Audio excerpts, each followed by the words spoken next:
Hi, I'm Sarah O'Brien from Hudson Area Public Library, one of the librarians. And with this pandemic, we've seen kids worldwide learning virtually. And even before the pandemic, though, Hudson was offering virtual schooling options. So today we're here with Sarah Engstrom-Yde, Hudson's virtual school learning coordinator. And she's going to tell us more about virtual learning in the area. Hi, Sarah. How are you today? Hi, good morning. Glad to be here. I'm doing really well. It's one of our below zero days, but it's nice and warm inside and nice and cozy. Yes, that's good. Well, we'll just dive right into the questions and kind of talk more about what we offer or what Hudson offers for virtual schooling. So like I said, before the pandemic, people certainly knew about virtual learning, but only on the surface. While Hudson had already built and is continuing to build virtual options. Can you tell us more about Hudson's Virtual Academy and Hudson's Charter School and why there are two programs? Yeah, there are two programs in title, but I would say it primarily stops there. I mean, honestly, for two programs that we have that you mentioned, the Hudson Virtual Academy and the Hudson Virtual Charter School, they both serve students grades 9 through 12. Really, the distinction comes in with, are you a Hudson School District resident, or do you live outside of Hudson School District, in which case you have to open enroll in. There's a bit more of an application process, but you can still access our virtual program remotely from anywhere across the state of Wisconsin. So that's really the reason for the charter school.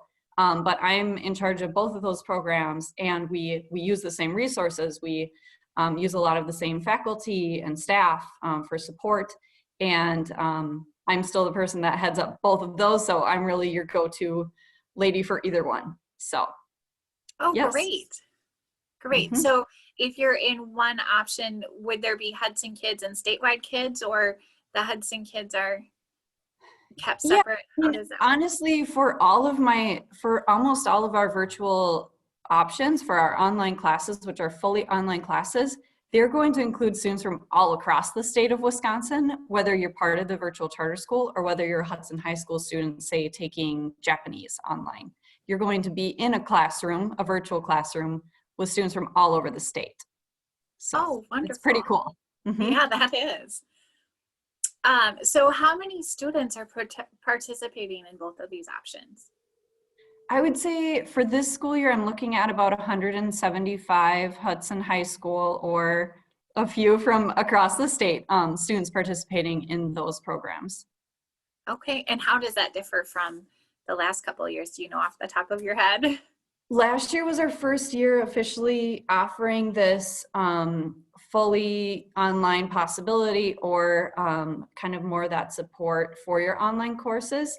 And so last year, my numbers are actually very similar. I really haven't seen like a huge balloon, even with COVID, because I think of that, the individual distance learning option that Hudson has had, where kids can kind of flow in and out of the regular classroom, or choose to be fully remote from home, but with more of that like one-on daily interaction with their teacher, and having like meetings like this, like live meetings and live instruction. Right. You know what time it is? That is All right, so today is. Well, I hear some announcements. I'll pause for it. We're back.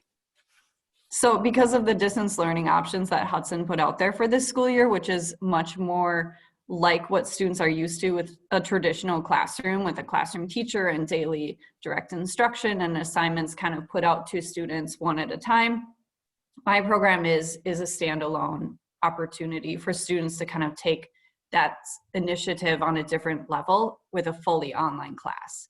So I talked a lot with families at the beginning of the school year about whether that style of learning with here's what a fully online course is, here's how it works, here's kind of those skills that you need to be successful, versus kind of more of that, like, here's what we're doing for all students and accessible for all Hudson High School and, as we know, middle school and elementary. I think the district did a great job of building those options out because we know that online learning does take a different type of focus and a different type of learner, which I know we're going to talk more about later in the interview today. Right. Wonderful. Well, that's a great way to lead into what kind of student does well in a virtual program. I think a wide variety of students can do very well in online learning. I think some of the top skills that I love to see in students that come my way are communication. And I think in the adult world, we all appreciate that as well.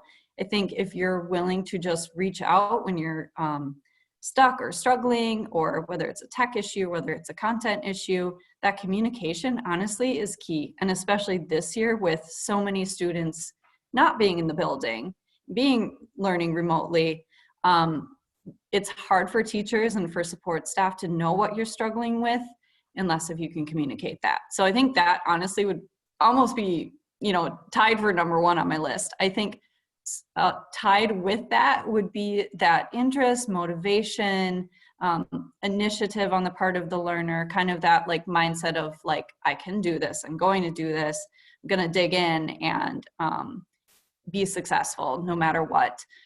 So that drive. And I know that active learning is another piece of it. I think a lot of students are used to kind of that, like, I show up at class, I do what the teacher says, and I do really great. But with online learning, you really have to be that active learner. Like you are getting into your course and you are logging on and you are finding out what you need to do that day and you're making a plan, you're looking ahead, you're reading what you need to read, watching what you need to watch, not just going through and taking assessments as quickly as possible. So it's really that like awareness of like, what do I need as a learner? How can I best approach this? And again, that communication, if you're lost and you don't know how to do that or make a learning plan for yourself, who can you reach out to for support? Because we definitely have people who are willing and able to support. But again, if we don't know how to help you, then that can be tough. So I think too, just like basic reading and writing skills, basic technology skills, and like that support team. Do you have people around you who are there to support you? And I mean, hopefully that answer is yes for everyone. And we work really hard to make sure that that is happening for kids. Right. Well, that leads me into just a follow-up question. You said that the best kids are ones that are willing to communicate and say when they're struggling and ask the questions and ask for help.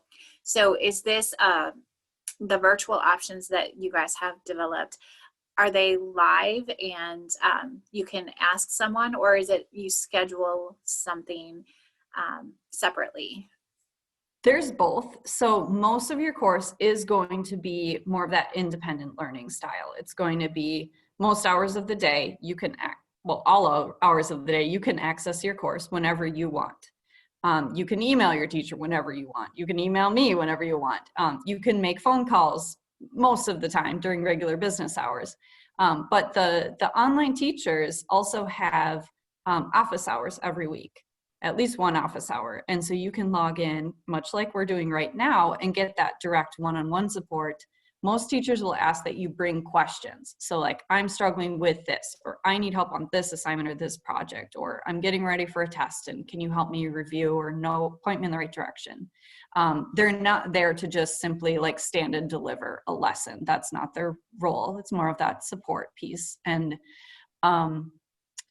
also for me, I schedule Google meetings or phone calls with families and do check-ins or offer troubleshooting or support, kind of whatever's needed. And then our counselors have played a really huge key role as well with the support and kind of from that social, emotional, mental health, and kind of all those other pieces that they are working more closely with students.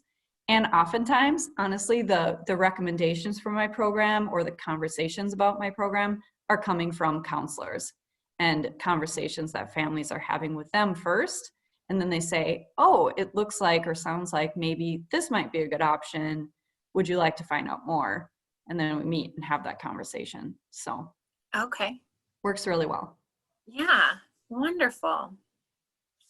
Well, can you tell us more about students who attend a traditional high school? What should their parents know about the virtual academy and how it can enhance their high school experience? So it was pretty exciting. This year, we actually, as part of the rollout for course registration for 2021-22 school year, we had instructions in their Google Classrooms from all their counselors. The registration information included some info about the online, the Hudson Virtual Academy, and the request form for kids to fill that out. So if anyone is listening and they missed that piece, definitely reach out to your counselor and find out, how can I get myself signed up to receive, follow-up information about the virtual program. So that was something specific that we did so that all students knew about it and had an opportunity. We kind of put as some criteria that we would like them to sign up for one online course per semester, and then let them know that if they were going to sign up for more than that, that would probably trigger a meeting with me, the counselor, the family, just to determine if, multiple online courses is the best fit for their student. Oftentimes students will start with one online course. So I think people have this idea that it's all or nothing. It's I'm fully online or I'm fully in the building. The really amazing thing about our program is that I would say 95% or more of my students are Hudson High School students who have most of their school day with Hudson High School teachers. This year that might be remote, or it might be in the building, or maybe it's been some of both throughout the year, probably has been. But they blend then their schedule with the Hudson High School teachers with some online courses, one or more. So it's kind of a cool, like, best of both worlds. And we can talk maybe, we talk more with the families about like what course might make the most sense to start with. So I think really that families should know that there can be a personalized discussion with me and with the counselor, you and your child, to determine like if they really want to try this online course thing, what might be the best blend, what might be the best one to start with. And we love having those conversations with families. As far as what you can take, we have world languages, some of which we don't offer in the buildings, like Japanese, Chinese, French. So those are kind of fun. So many different elective opportunities, like there's a dentistry course, there's one about Bitcoin. I mean, anything that Lord of the Rings, like anything you can imagine, we probably have a course on it. So those would be like very narrow interest areas that your child might have. And then we have the course. We have English, we have math, we have science, we have social studies. We even have some online PE options. So I think like it just really depends on what your child needs and their interests and their strengths. And then we kind of go from there. Okay, wonderful. So some kids could probably even take a study hall and sit in study hall and be doing an online course and learning Japanese or something interesting to them. Conveniently, you can actually see in the windows behind me, that's our media center. So I'm in a room off to the side of the media center right now, but all day long, I have students who come up here to the media center for scheduled time to work on their online course. So that also facilitates that blended schedule idea where I have time with supervision in the school building that's meant to be for this, say, my online English course. So therefore they have more support, they have more accountability, helps them with time management and some of those skills that if they've never taken an online course and they're not sure how it's going to go, it kind of builds in some of those assurances, I guess, for the student. So, and then wonderful. My office is also across the way as well. So works out well. That's wonderful. Great. Okay. Well, how about the student-teacher relationship? You kind of touched on that a little bit earlier, but what's one thing that's been driven home during the pandemic is the importance of that relationship. How is it developed virtually?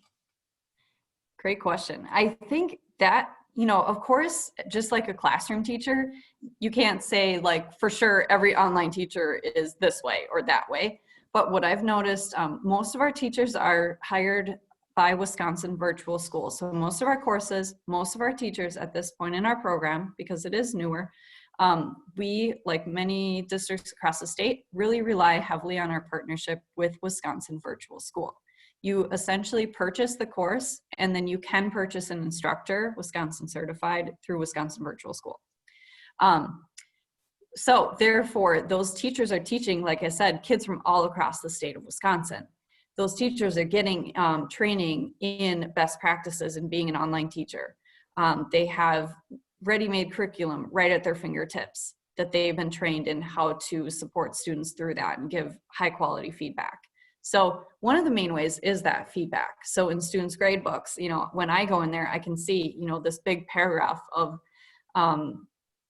really very specific feedback for students from their science teacher or whatever, way more feedback than I would be able to give them as just a coordinator position. I'm kind of that overview. So they get their content feedback from that instructor. Then the instructor, of course, is available via email. Some of them have phone numbers you can call, and then that Zoom, those office hours. And then the teachers will put out videos at the beginning of the courses telling them about themselves. They'll ask students to, you know, reply to welcome emails or post on the discussion board about themselves. So I think there's a lot of ways that students and teachers can connect. It just might look a little bit different than typical in the building class. And I think, honestly, for some online students, they find a lot of freedom in that because it's their choice. Like, do I want to attend the Zoom meetings and get to know my teacher like more personally, one-on-one? Or do I find that like I have all the support I need right within the course and the feedback that I'm getting and the weekly progress reports that I'm getting, that's enough for me. And I'm just happy to kind of fly solo, more or less. So I think it's good that you have sort of that multiple access points for kids. The support is there. We're here, but we can also kind of be a little bit more hands off if you feel like, just kind of leave me alone, let me do my thing, I've got this. You know, they have that confidence. So I think we've got something to meet you where you're at. Okay, and it sounds like there's involvement. So even if there isn't a day-to-day talking or relationship, the teachers still have that way to tell if someone's struggling and reach out to them and through the notes and stuff that goes out. Yes. That's awesome. And the WVS instructors really lean on, I'm called like the coach, I'm the local coach in their lingo that they use at WVS, and they lean on us heavily. And I get a lot of I get a few phone calls, but I get a lot of emails from teachers just connecting with me on like, how can we support the students, or this is what I'm seeing, or I'm concerned about this. And then they know that like I'm the local person who can then reach out to the family and help problem solve and investigate further. And so I have a really good working relationship with many of the teachers and the support staff at WVS. Wonderful. Wonderful. That's, you know, I mean, my kids are younger, so they don't have those opportunities quite yet, but we've had our kids doing virtual learning somewhat this year as well. And, you know, that was one thing I wondered. I've known the teacher from before, and if these teachers aren't even there, that's awesome that they have that ability to reach out to you, and it's all connected just like you were all in the same building. That's awesome. Mm-hmm. It's been really neat. I'm going to put in a little plug for her, but one of the science teachers at WVS last year got Wisconsin Digital Learning Collaborative Teacher of the Year. She is amazing. You look at her grade books to kids, and it's just her outpouring of support and encouragement and like meeting them where they're at, but then like taking them that little next step. And I mean, she's just been a joy to work with. So there's some great teachers at WVS. Yeah, great. For sure. Okay, let me see.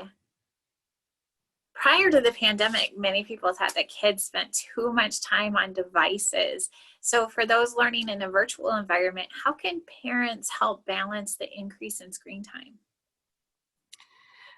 This is a tough question. And I think it's an ongoing question that we're as a society having to tackle and figure out. I think it's being more intentional is part of it, or like where it can start is like kind of trying to take that look at like, how much time am I spending on my devices? And when do I have to be on the device? Like, when is my learning reliant on that versus when do I have that choice? When do I have a choice of how to access materials? Or when do I have a choice of like how long I have to be on during a certain class period or during the day? And then thinking through like, when I don't have to be, what am I doing with my time? So am I still on devices like by choice during that time? So a couple of concrete ideas. So one, many of my students really like checking out a hardcover textbook. So they like being able to have that textbook in front of them, and maybe it's, I'm not screen reading, I'm reading this in my textbook. It might be the same textbook, or I might be able to find like the same topic. So I'm not relying just on screen reading. That's a simple one. Audio, you can also listen to your text. So maybe you're not having to like strain your eyes so much to like read the screen, you can listen to it and maybe just kind of follow along if that's your learning style. I think like some families will say during passing time, you need to like not be on your devices, any of your devices, your computer, your phone, anything. You're gonna get up and you're gonna have a move break, or you're gonna run outside quick, and or you're gonna go make yourself a snack. Like, get off of your devices. I've also heard the other idea, which is kind of cool too. You can only have your phone during passing time. So our students at the high school get like 8 minutes of passing time, and I have heard a parent give that advice that like, that's the only time you get your phone, because that's when kids in the building get their phones. So that's kind of cool. Doesn't necessarily help us with the screen time.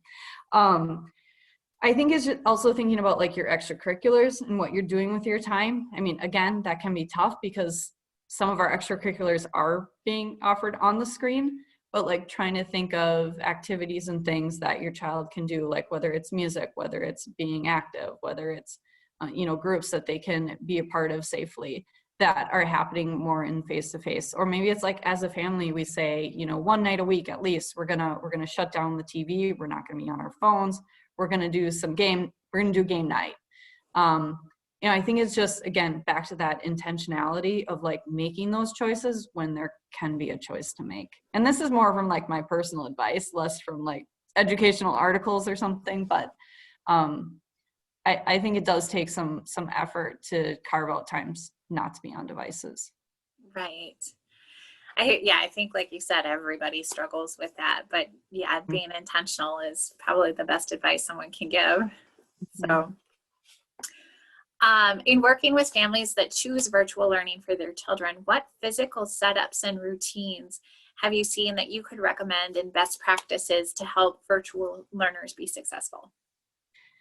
So to be honest, I know this might seem like I'm avoiding the question, but like each child is different. And I really mean that. And I really think that families probably have learned a lot about each of their children as individuals, maybe even more so because of this whole like remote learning and the pandemic, and more time together and like more time seeing how your child is learning and all of that. So I think like within each family, you need to kind of sit down with each child and be able to determine like what works best for them. So for some children, like they need the quiet alone time in their bedroom, you know, at a desk and on their device. Maybe they have music, maybe they don't. Again, depends on the child. But maybe for other kids, they struggle with that like accountability piece for themselves, or that like staying on task, and they know that and you know that. Okay, well then maybe the best place for them is like next to you if you're working at home, or it's at the dining room table. I always worked at the dining room table. That was my preference as a kid. And I kind of sprawl out everywhere. I liked lots of space. So there's like that type of thing. And so I think it's just setting up a space that does work for the child. I know the district has put this out, but like avoiding working in your bed. Like, don't be working in your bed. That is not a good idea. You need a separate space that is for school. So dedicated space, I would say, is one. Certainly like having access to like good internet, you know, speed that works, having that capability. Schedule wise, like if students are taking multiple classes with me, or even just one class with me that are fully online, they're asynchronous. So they're not like you have to be logged on at time X. You know, you get to choose when you're logging on. So maybe it's, you know, you need that 45-minute break from the screen during third hour, because that's when you have dedicated time for my online class. And then you get to work on that later in the day. But you do need to work on it at some point. Students who are taking multiple online classes, some of them prefer to sort of do a block schedule idea, where maybe I have my English and I have my science. Well, on Mondays, I'm going to do just English, but I'm going to do it double. So I'm going to do 2 to 3 hours of English. Then on Tuesday, I'm going to do 2 to 3 hours of science, instead of kind of having to, cognitively switch between those subjects every day. So for some students that can work really well. I think there's a lot of flexibility with how you can figure out and determine your day. And I think that's exciting for a lot of families with online learning. But it can also be a challenge, because I think there needs to be some of that accountability piece. And so depending on how much, freedom or accountability your child needs, again, it might be checking in. Okay, we need you to get 5 assignments done a day, whether that's 3 English and 2 math, or whether that's English, math, science, social studies. Like, we need to see that you're getting X amount done. For some students, that works really well. And then, like, it's just staying on top of things, really, and like putting in the time, like realizing that just because it's an online course, it doesn't mean that like click, click, click, I'm done. It is really that investment, and that knowing yourself as a learner, I think is really enhanced with online learning for sure. Yeah. Well, I have a sidebar question for you. So, and this might not be your area of expertise, but you said that you've talked with counselors and things too. So maybe from something you've heard, how do you help parents that are older and did not grow up with virtual learning as an option? I know that learning is so different than it was when I was a child. And we haven't always lived in Hudson, but some of the schools that we've been in, kids have bouncy seats to sit on, and to me that's just distracting. And I'm thinking, how can you learn that way? But that it works well for the kids. So, what could you say to us parents that are like, no, you don't learn laying on the floor, or how can you help the parents adapt to knowing that their child will they're developing skills throughout the way that they're learning to be independent, and they can go on to do, great things? How can you help us that are so formed in a different way? Do you have any thoughts or ideas? We're used to the rows of desks and everyone facing front and being quiet and listening to the person. Still? Wow, that's a great question. And how do you measure that? I mean, I think trying to make learning as visible as possible. So it's like, if they're laying on the floor and they look like they're learning, and you can stand behind them and you can look at their screen and see what they're doing, and yep, they're learning, and you see sort of that end product still happening. I think that is, for me as a parent, I would say, like, that's showing me that this works for you. As opposed to, like, if you see that they're watching cartoons and the screen is on a game, and like, then clearly they're not, learning, because they're spending their time divided between so many things. And we know from brain research that doesn't work. Kids can think that they can do that, but they aren't actually doing the deep learning that needs to be happening. So I think it's just like, as a parent, maybe just taking that like observational standpoint and starting there and seeing, like, trying to tell from the child's standpoint, like, are they engaging in learning in these various different environments or styles that they're preferring, and then intervening, if you're seeing that, like, that isn't working for them. Clearly they're not making progress, or they're making so many mistakes and they really know it, but they just can't demonstrate it because of all the distractions going on. Then you might need to step in and help provide some more structure, provide some more oversight. And it might be temporary. You might be able to get the routines and structures in place that then they can have more freedom again later. But for now, here's what we need to do together, and I think that will help everyone feel better about it too. Right. So that's great advice. Let's see here. In a typical school year in a classroom setting, kids work on developing technology-related skills, as well as how to learn independently and how to use their time wisely in the presence of their teacher.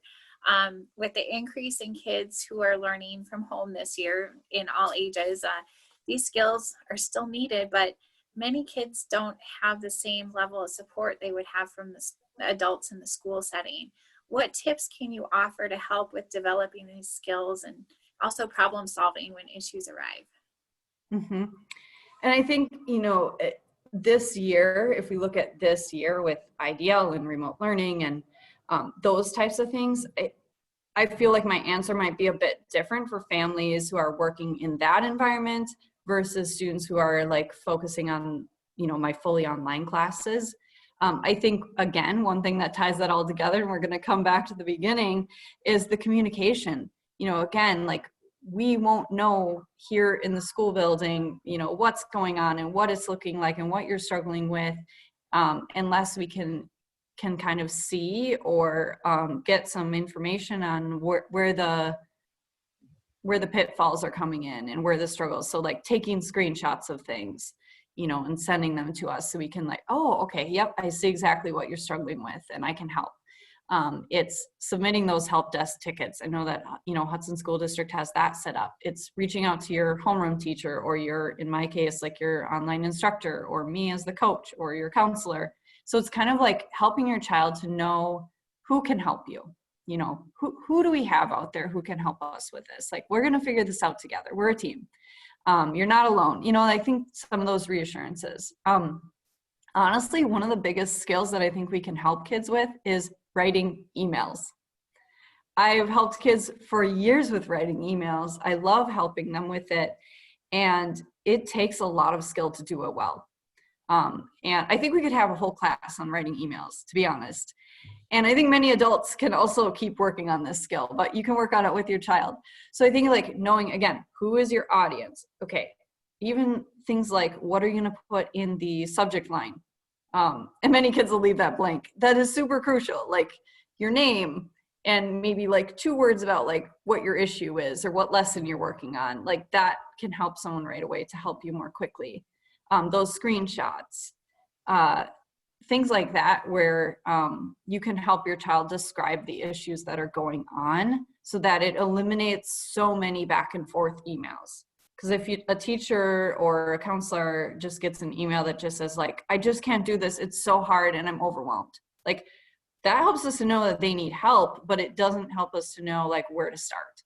So I think like helping kids to try to be specific and to give that like evidence of where they're struggling in an email can really help. A lot of kids probably find it really foreign to like pick up a phone and call, but like maybe a Google meeting is more comfortable for them. So like helping to facilitate those conversations, setting those up, with your child and whoever it is that needs to step in and do the helping can be really helpful. I think, our IT department, of course, with tech issues and things like that, I know that they've been working tirelessly to help students and families get access to the technology they need, all of that. And I think, honestly, all of us just like a huge dose of patience, and grace with all of this too, that like we're all doing our best. Like we know you're doing your best, we're doing our best. And like I said, we're in this together and we can figure it out, So let's just keep going and keep trying. Yep. Wonderful. Well, with keep going and keep trying throughout COVID, some kids have stayed on course just fine. Some have lost ground and some are really struggling. So what kind of conversations are happening at a local level about helping kids who are worried about both the impact on college applications or even just being ready for the next school year? For sure. Or the next semester. We just made our semester switch too. So you can kind of take that timeline however you want. But I think educators in general across the nation, probably across the world, we know that this isn't like a 1-year issue. This, it might be happening in 1 year, 1 calendar year, but we know that the effects are long-term. We know that this is a 5 to 10 year thing that we're going to be seeing those after effects play out, for a long, long time for many kids, for most kids in one way or another. And some of those things are going to be positive and some of those things are going to be, challenges and things that we need to add extra support. So some small things like at a local level that I know we're doing is trying to take a look at, let's say first semester a student, they didn't get the credit that they needed in a certain class. What can we do to identify like the specific standards or topics that student struggled with, and just filling those gaps, smaller gaps to fill, as opposed to like this entire course, was a loss this year for you or this semester. So like trying to really hone in on like what was important, and of that, like which parts didn't you get the first time around, and do we need to come in and offer some other opportunities for you to demonstrate that you now know this. So like that idea of like unit recovery versus like course recovery, credit recovery. And we have some after school ideas that we're working on and some summer ideas that we're working on. So to try to get students ready for that next school year and be on track. I think again, it is that like personalized and specialized attention. So I know that like we're looking at that from a individual student basis. So we have administrators, counselors. I'm not as involved with that piece because my program is a bit more standalone, but those conversations are happening and it is very specialized by student. So I think that is really cool. Like they are getting on top of this right away, even though we do know, like I said, that this is not just a one-year thing. And I think as far as like colleges go, I know that a lot of colleges are waiving their like their ACT. You don't have to report those scores, or you might not even have those scores. Or they're like waiving some of their admission fees because they know that, expenses can be an issue and a hardship for families. So I think like colleges are also doing some of those things to help students and taking those like personal essays into account and that type of thing, where they want to get to know the whole child more than just like your grades and your test scores and things like that. Like, who are you as a person and what have you gone through? So students can kind of put some of that out there to their level of comfort. And counselors and teachers can, on students' behalf, write reference letters and things too, to kind of help, colleges and universities understand where that child is coming from. I think COVID is going to accelerate some of these things that have already been in the works for education, like whether it's that unit recovery, credit recovery, whether it's the college admissions pieces. I know that like a lot of those conversations were already happening pre-pandemic.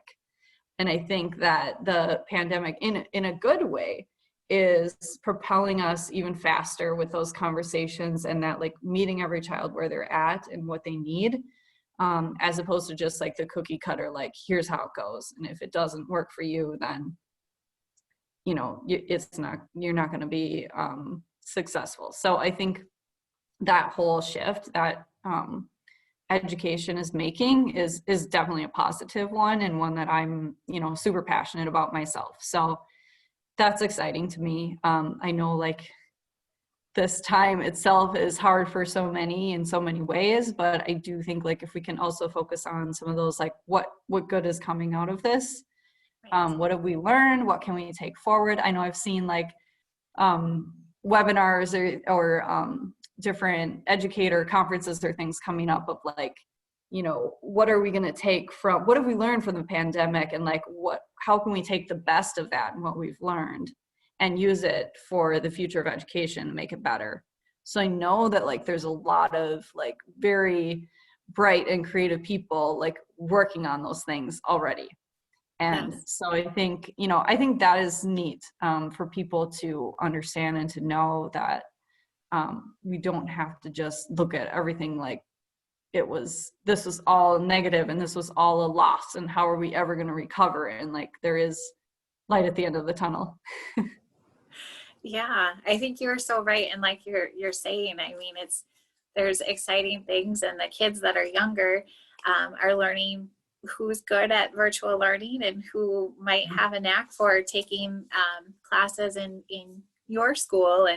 And it sounds like there's lots of great opportunities, and this has created an area for people to learn more too about what you offer. So that's awesome.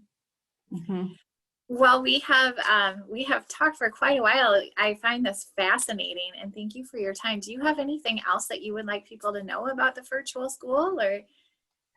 I would say, for students and for families, if this is something you're thinking about, right now it is a high school program that we have built and in place and highly supported. I would say, talk with your counselor. I think with this link, we can probably put like my contact information down below. I also have a really helpful tool for families who are maybe thinking about this, or like, how do I know if my student would be a good fit for this? I have something called the Online Learner Readiness Rubric that I think we could also put in the resources with this video. And it kind of helps families to think through like concrete pieces and, is my child already ready for that or not? Or would they need support with this? It gives you something more than just like, did this go well or did this go poorly? But not really knowing why, maybe. So we can attach some of those types of things if that's possible. That would be wonderful. Yes. Okay. And then, just the other thing that families could do, and we could probably link, is the Wisconsin Virtual School. They literally have hundreds of courses. And so it's, again, if it's like, we think online learning is a good fit, they have some of these really special interest areas that we don't really ever get to put them in a regular school. Maybe there's an online class that would be just the ticket. So they can start checking out, what are the courses that are available, and then again, kind of come to that conversation with a little bit more in the back of their mind. So we can attach some of those things for people to check out, and then, people can always contact me or their high school counselor. Wonderful. Yes. Thank you for Great. having me. Yes, thank you so much. I really appreciate your time. You're welcome. Glad to be here.